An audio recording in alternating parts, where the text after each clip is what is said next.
No? What do you do out here in New York City? I'm in finance. Like what exactly? Private equity. Now for the people that don't understand how much money that they can actually make in oil and gas, how much money have you made in the last year through oil and gas? So our company did about $40 million last year across all of our platforms. What's the lesson about money that banks don't want people to know? They don't want you to know that they have to lend to make money. Brent, if me and you died tomorrow and you had one more message for the younger generation, what would that be? Don't let anybody ever stop you from chasing your dreams. Figure out something you're good at, solve a problem, figure out what you stand for, and market your ass off. Number 1.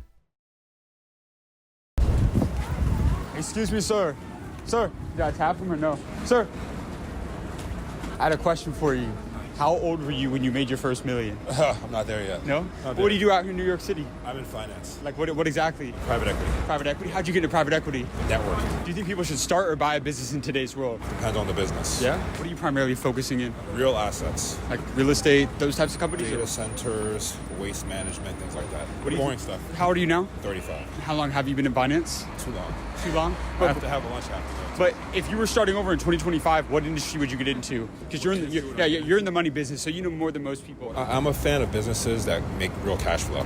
Yeah? Boring businesses, as well as financial services businesses that can achieve scale. Right. So you want to find businesses that you can underwrite to create actual dollars, not like EBITDA, which is kind of fake cash flow, within a year or two. Right. Because then you can get debt. Do you own a private equity firm or do you work for I'm one? building one now. You're building one? Yeah. What was the transition becoming an entrepreneur? Were you kind of just like, all right, I know the game now, I know the playbook? I feel like I knew enough people. Yeah. Might as well start building. What's the biggest thing you're doing to scale right now? Finding deals and then matching those deals with money. Is it competitive? Very. Very? How are you standing out? You have to be very competitive. Yeah. How are you standing out? The team stands out. People that I work with. Yeah.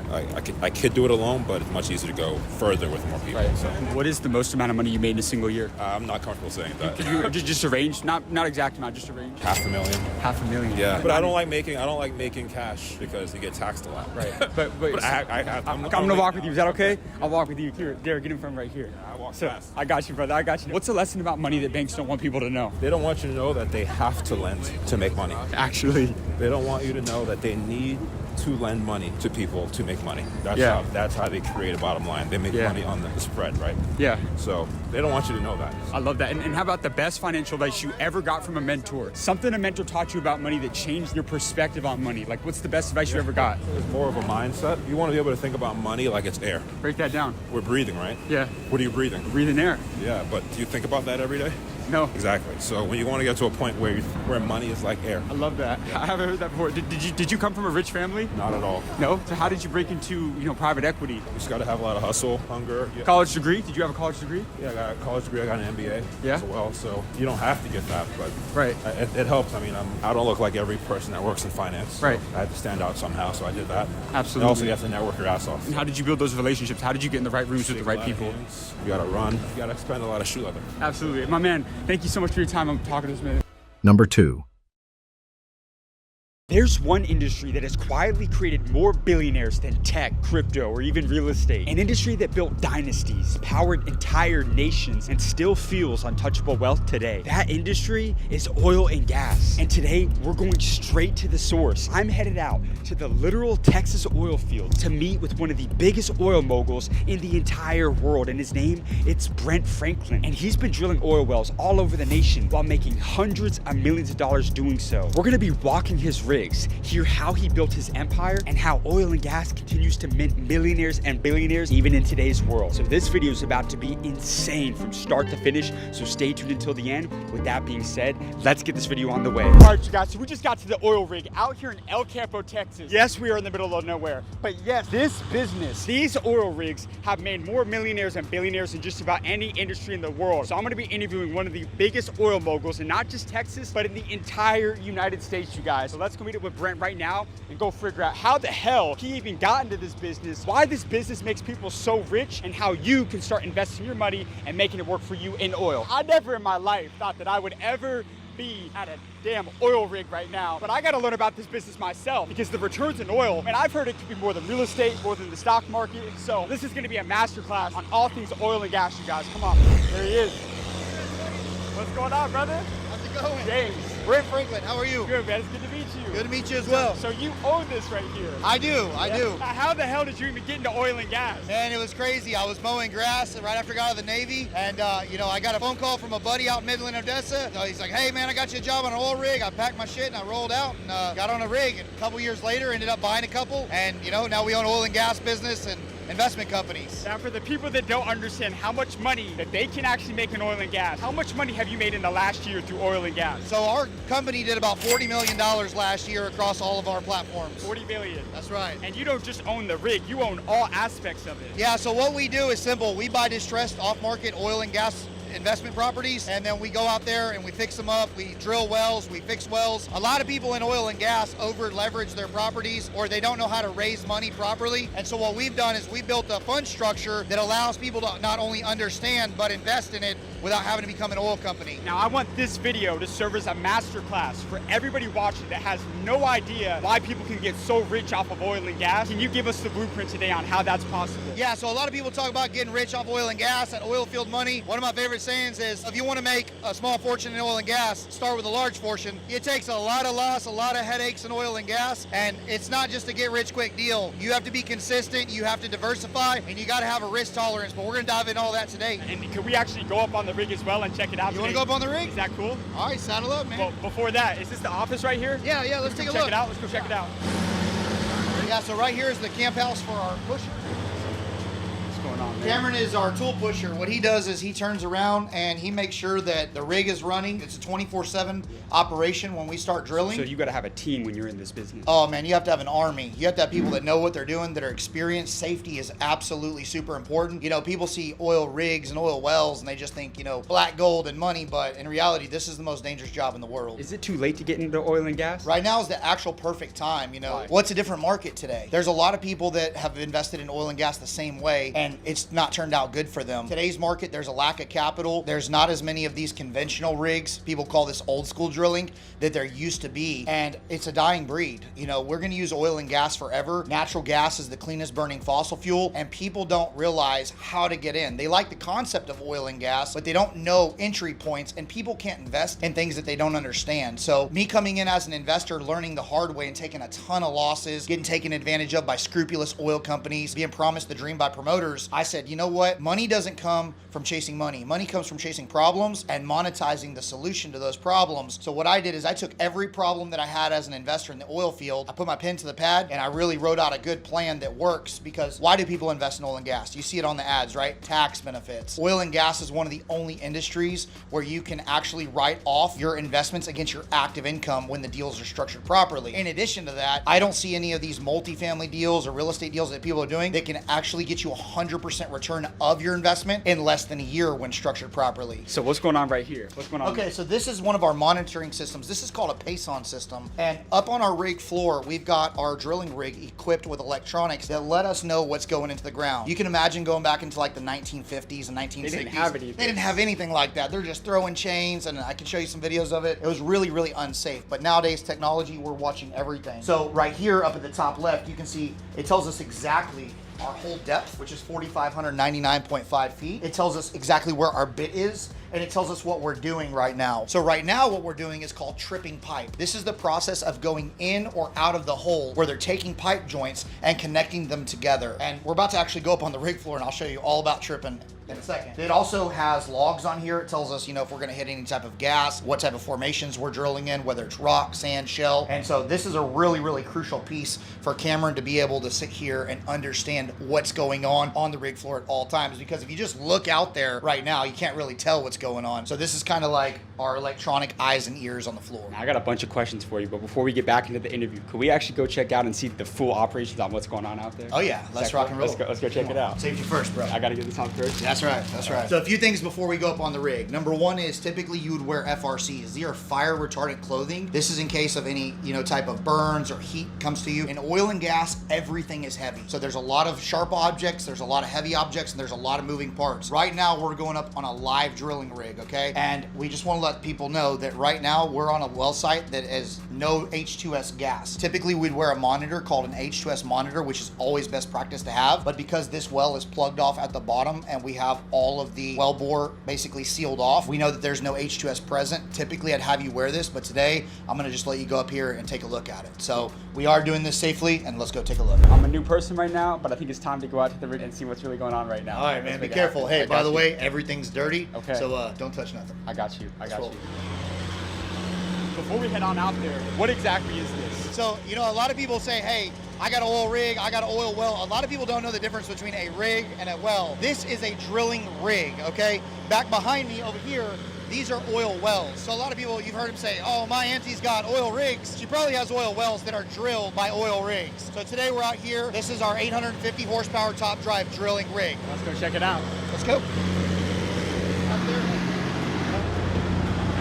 How much does this thing make a day? So we charge our customers $14,500 a day, every single day that we operate this drilling rig. So now we're inside of the doghouse. This is our main control area. Once again, this has computers where we can monitor. We've got the driller standing outside here. So this is where, this is where the magic happens whenever it comes to drilling. Did you have a mentor to get into this business? Whenever I first got into oil and gas, I was actually out on a drilling rig like this. I had applied for a job out in Midland, Odessa. Didn't really know anything about oil and gas. I just knew how to move your ass hand, and so I didn't really know exactly what I was doing. I was just on the equipment. And I actually started getting into the investing period about 2016, 2017. How much money does somebody need to start investing into oil and gas? So oil and gas investments are typically structured only where accredited investors can participate. There's a lot of oil and gas companies that structure their investments wrong, and they try to sell you a piece of a lease as real estate. But U.S. securities law states that whenever you fractionalize oil and gas lease, it becomes a security. So the first step is somebody needs to be an accredited investor and have a substantial amount of capital and be able to bear total loss before ever getting in the industry, regardless of how it's structured. So $100,000 is a great spot to start. And my deal is I never recommend putting your whole $100,000 in one well, in one new drill, or in any single company, due to the fact is there is a lot of volatility in here. And with that being said, there's not a way to mitigate risk. I believe that there's a way to mitigate loss whenever it comes to oil and gas. As an investor, what do investors ask for? They say, hey, how do I get return of investment, right? If you go put 100 grand in a well and it doesn't work out for whatever reason, you hate the company. Oh, they were terrible. They lost my money. Tax deductions, tax deductions. That doesn't typically get people to where they need to be in investments. How are the returns on oil and gas compared to, let's say, the stock market, compared to real estate? Which one, in your opinion, has the most favorable returns for investors? Well, I'm not in the oil and gas business for my health, right? So I've been doing real estate for over 10 years. I started out wholesaling, fixing up properties and flipping them, and I created a lot of income for myself. The problem was I had huge capital gains, huge tax liabilities, and the depreciation didn't offset what I had coming in. I love real estate. Real estate will always be one of my babies. I like it for long-term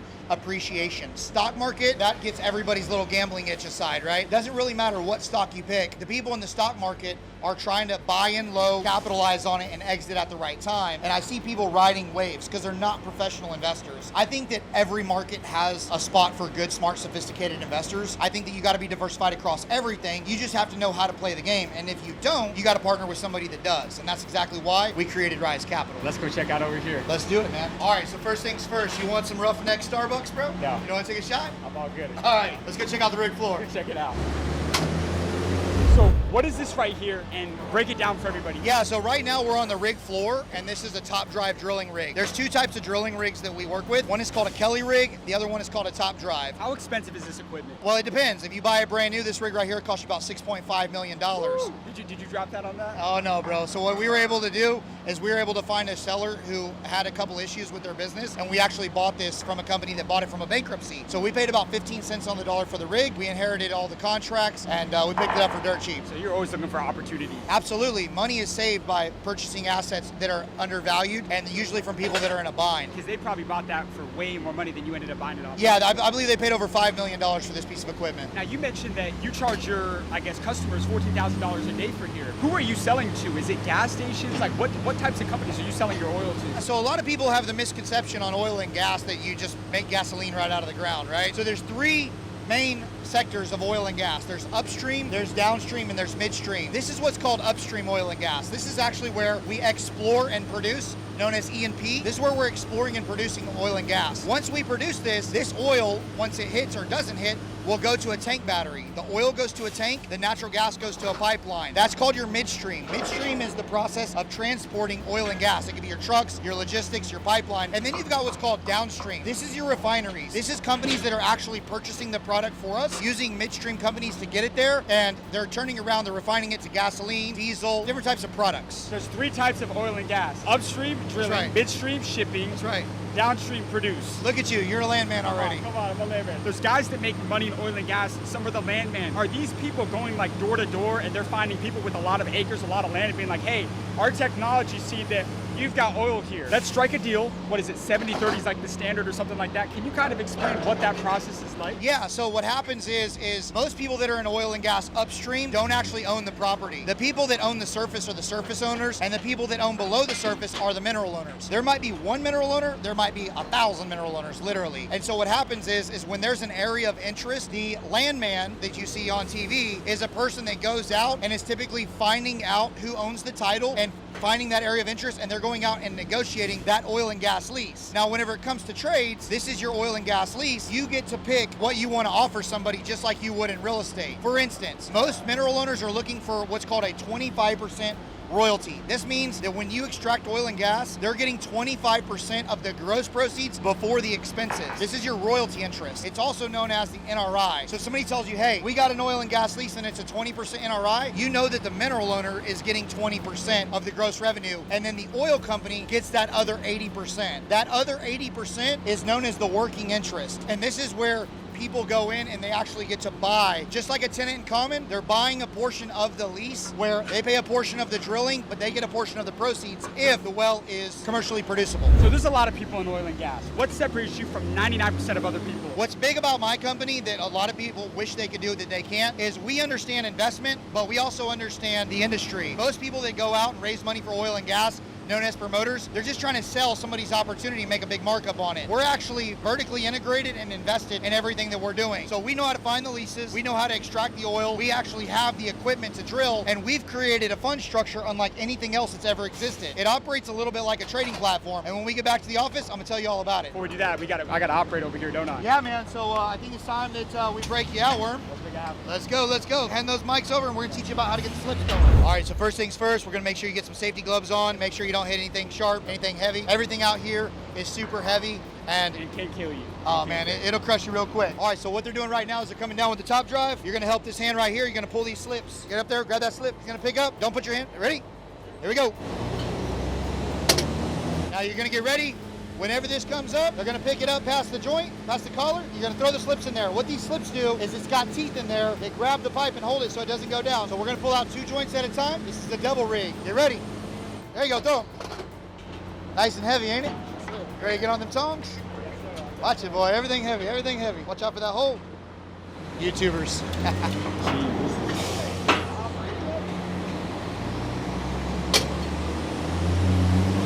Are you a good salesman? I'm a closer, baby. And $1 million you are? closer. Can you give me your best sales and negotiation advice right here? You can make millions in sales, but you can make billions in marketing. I think that marketing is the most important part of any business. If you have the best product in the world and nobody knows what you have, you don't have anything. A lot of people downplay social media marketing, especially in the oil and gas industry, because they're like 100 years old and they've done it the same way. But let me tell you something. Social media marketing knows everything about you. They know where you live, what you drive, your credit score, your race, everything. So if you're not marketing on social media, you're going to get left behind. And sales, that's just part of it. If you got a good product that helps people, that is where it comes from. Money doesn't come from chasing money. Money comes from chasing problems and monetizing the solution to people's problems or providing a product or service that helps them. You know they don't teach this in school, right? No, so what school teaches you is to give your money away, right? They teach you go borrow money, go to college, get a job, raise money, put it in your 401k, give it to big business. What they don't teach you is how to go out there and solve somebody's problem and show them that you have the solution and how to monetize that. So why is oil and gas such a billion-dollar industry? Oil and gas is a multi-trillion-dollar industry. It's always going to be needed. Everything that you touch today,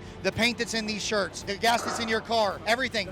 The phone, man, it has lithium. Somebody's got to get out here and do this work, and you don't see the snowflakes today, especially in my generation, 35 years young. You don't see them out here trying to do this. People are lazy. They want to be YouTube influencers, but not everybody's got what it takes. You want to make money, you got to get out here and bust your ass. What is the best part of oil to get into right now? What I'm focused on 100% right now is natural gas exploration and production. So not oil. Not oil, Why? man. Well, oil's a pain in the ass. You got to deal with pump jacks. You got to deal with a lot of mechanical failures. Some of the bigger companies, they make these big bursts of oil. Nobody talks about natural gas.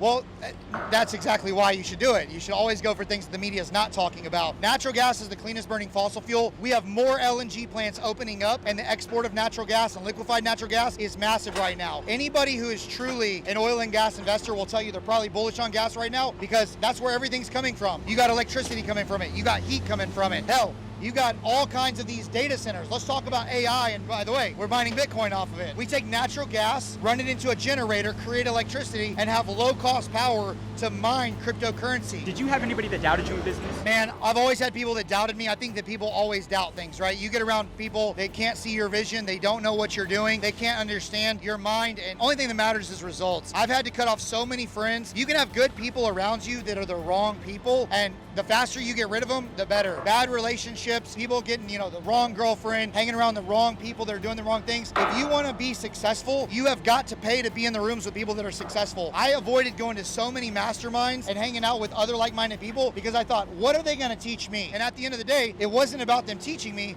It was just about paying to be in the room with the other people that paid to be in the room. How old are you now? 35. Brent, if me and you died tomorrow and you had one more message for the younger generation, what would that be? Don't let anybody ever stop you from chasing your dreams. Figure out something you're good at, solve a problem, figure out what you stand for, and market your ass off. Let everybody know who you are and what you stand for. Today's world is so full of hate. If you go look at any ad, even this one on social media, you're gonna see the keyboard warriors that are sitting at home, eating Cheetos in their panties, doing nothing, trying to stop entrepreneurs and successful people like ourselves from chasing our dream. Don't let anybody stop you from ever chasing your dreams. We appreciate you having us out. Absolutely, man. Hey, this was once in a lifetime right here. All right, to the truck.